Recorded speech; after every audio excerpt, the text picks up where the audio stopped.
Hi guys, Rob from SciMed again. I just wanted to take a moment because a particular thing popped across my desk and it has to do with a customer's issue, and I kind of wanted to talk about tubeless.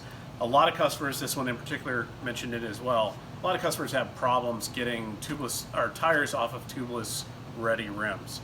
A lot of that has to do with the fact that tubeless rims are slightly larger. They push the envelope and the tolerancing on the actual hook to be tighter so that you can get a better seal when running it with a tubeless system, obviously.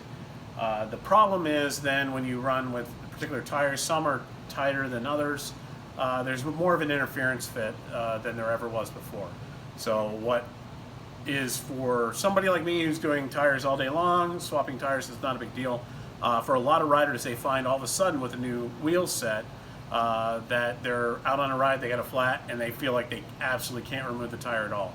I understand the feeling, but I kind of wanted to show you guys some tricks, because here's the thing, tubeless isn't going away. Tubeless ready rims are not going away, even if you use tubes all the time.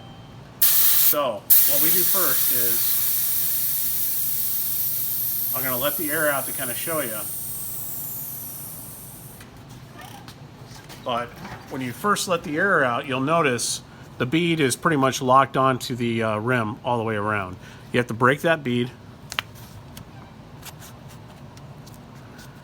on both sides all the way around.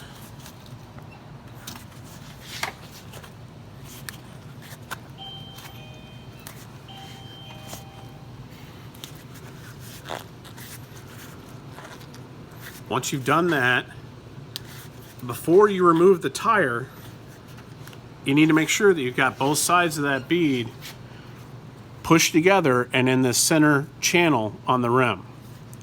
Now, something I noticed immediately when I started pulling this one off, and I'll kind of show you here in a second, if I can get this back one to pop.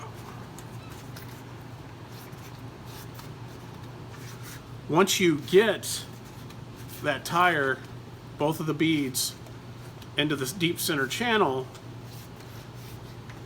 it takes it from being an impossible tire to one that you can almost pull off of the rim just by hand. So you can see I've already got the bead over there just by hand.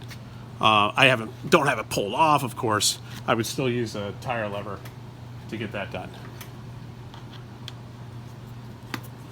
But now I've got it over, run it around, and I'm done. Something that makes it a lot easier too is a lot of old school mechanics still want to put this cloth rim tape on.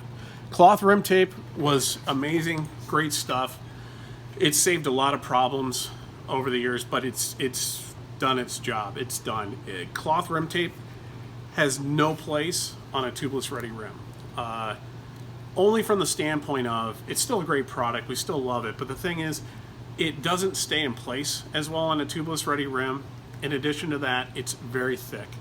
And that thickness added on the rim all the way around makes some tires completely impossible to get on and off of the tubeless rim. So the only thing that this is really doing is making it harder for you to get the tire on and off. So the way to combat that is to go with tubeless rim tape. Now, tubeless rim tape is just a name that we in this industry have given to basically filament tape or polystyrene, polyethylene tape. I can't remember which.